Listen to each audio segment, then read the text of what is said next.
Hi guys, welcome back again to my channel. I'm Mio and you are watching Takeo Philippines. For today's video, tara samahan niyo ako. I-explore natin tong bagong bukas na Tim Ho Wan dito sa Ayala Malls, Manila Bay. And titikman natin kung ano yung mga putaheng masasarap within their menu. So umorder na kami earlier and then later papakita ko na lang. So tara samahan niyo ako for another food trip.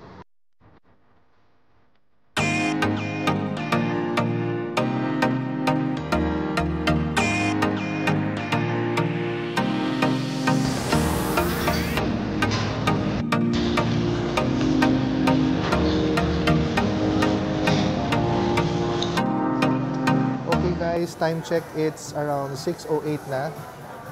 Umorder na kami kanina ng mga food namin. So, umorder kami ng dumpling with spicy sauce, lychee fruit tea, yang chow fried rice with pork, and chow mein stir fried noodle. Tapos, umorder na ako ng ham sweet cook para siyang bun. So, malalaman natin mamaya. Para siyang pork bun. So, yun. Na-serve na yung dalawa, yung lychee fruit tea and also yung dumpling spicy sauce. So, ang serving time naman nila is around 20 minutes. So, malalaman natin mamaya kung darating na sila. Thank you. Sir, ako na po. Sige po. Ayun na. Sir, cut po natin sa gitna. Sige po. Careful po kasi it's biglang.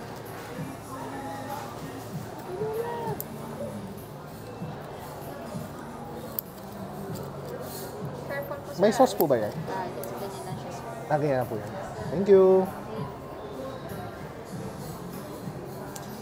Ayan, sakto. Wala pang 20 minutes pero dumating na yung aking yang chow with pork chop. So, we still have one more order. Yes. So, yung chow mein na lang. Yes. Salamat. I guess we can eat na. Ay, wait ang video lang natin.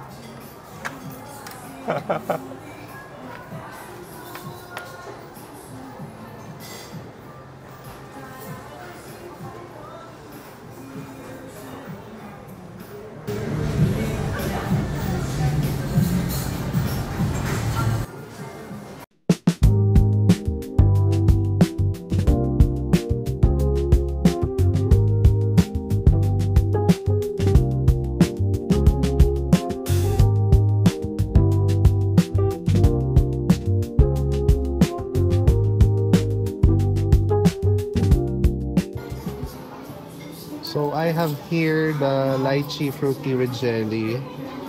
Ito yung order ko. So, new coolers nila to. Hindi pa siya included dun sa mismong list nila ng mga inumin. So, ito yung itatry natin for today. Okay? Hindi ko matanggal yung straw.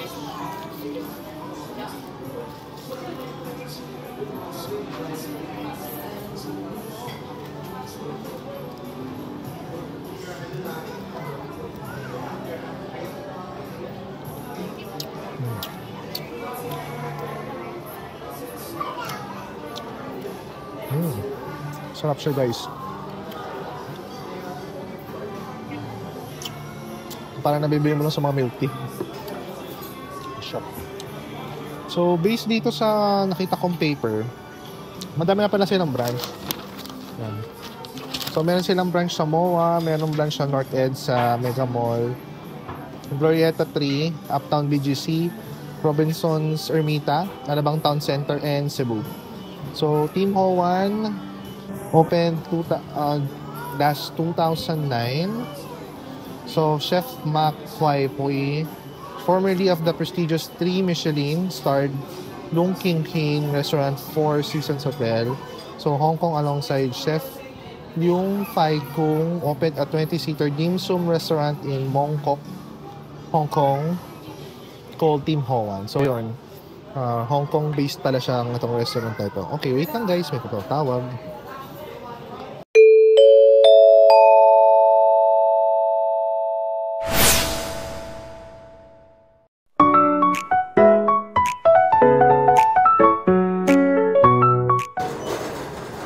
So, ito na guys yung stir-fried noodles or chow mein. Ayan. Let's eat! Tikman natin. Chow mein. Is it masarap?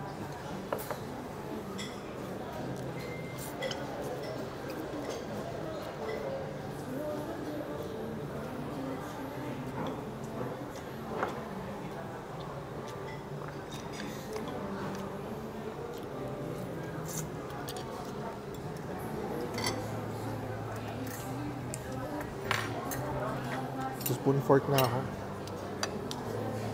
Wala pa na ako.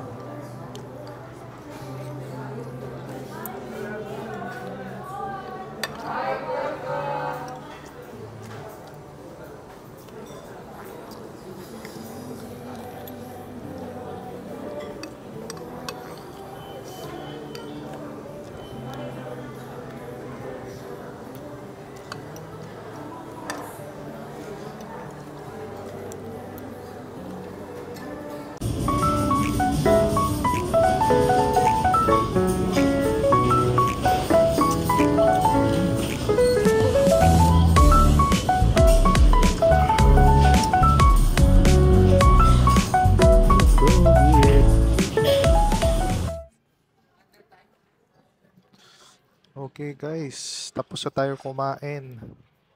Nabusog naman ako.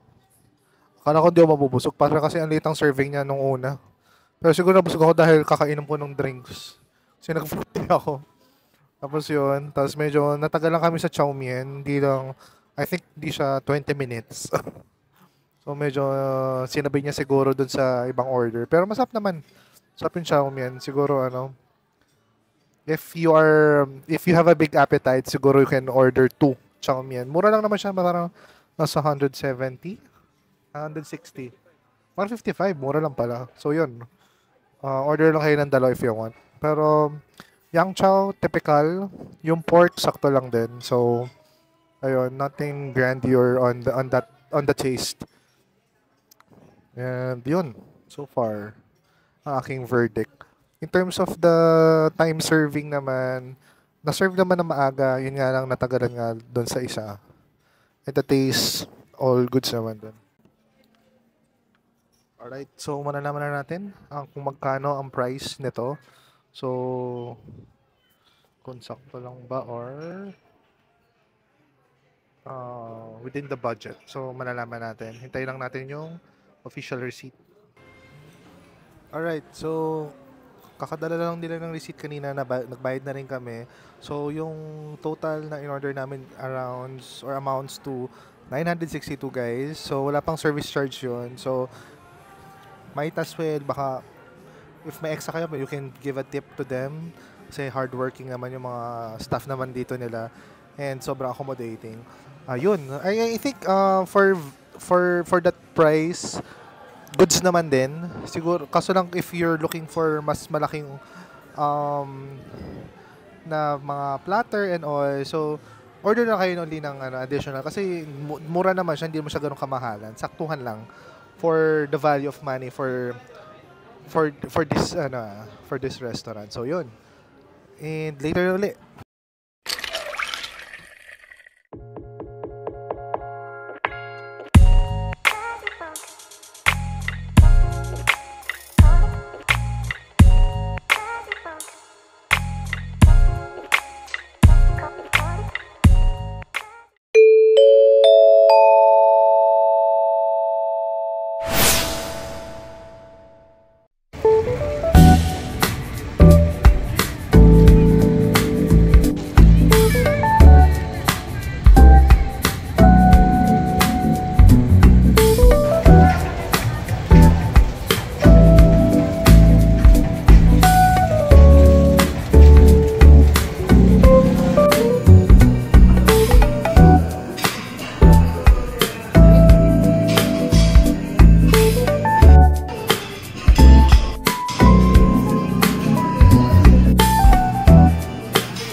So, hi guys, nandito tayo ngayon sa aperitif sa Mall of Asia.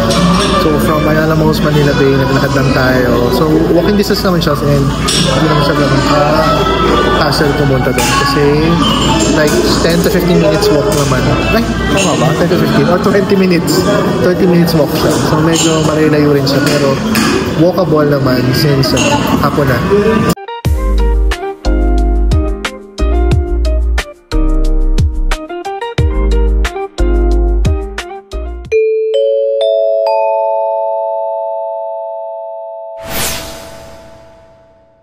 Alright.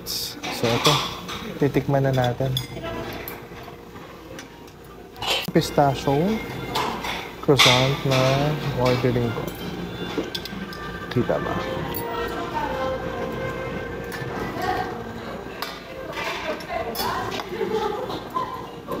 And this is the Ferrero. Wow, ang thick. Sarap.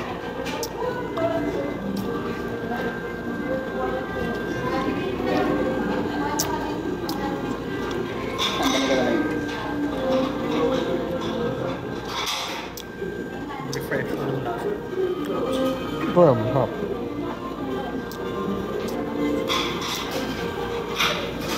Ito naman mint chocolate.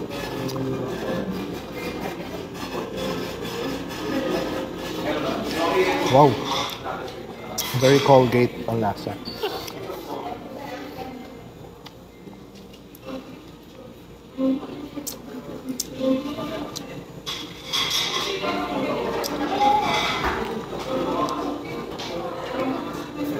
Sarap.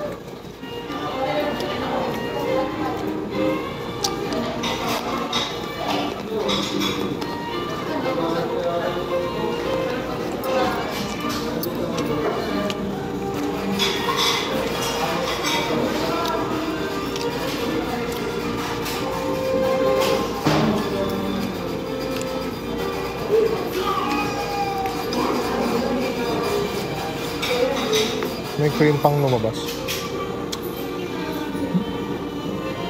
Ayan.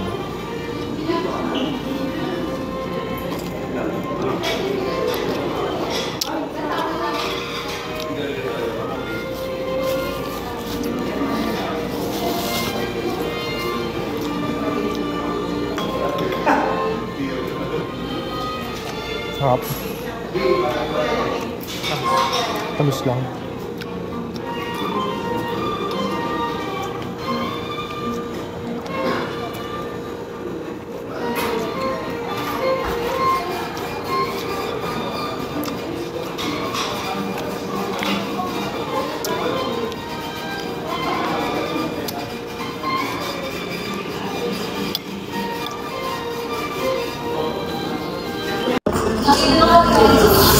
So, for transparency guys, yung ice cream costs around 265, large na yun.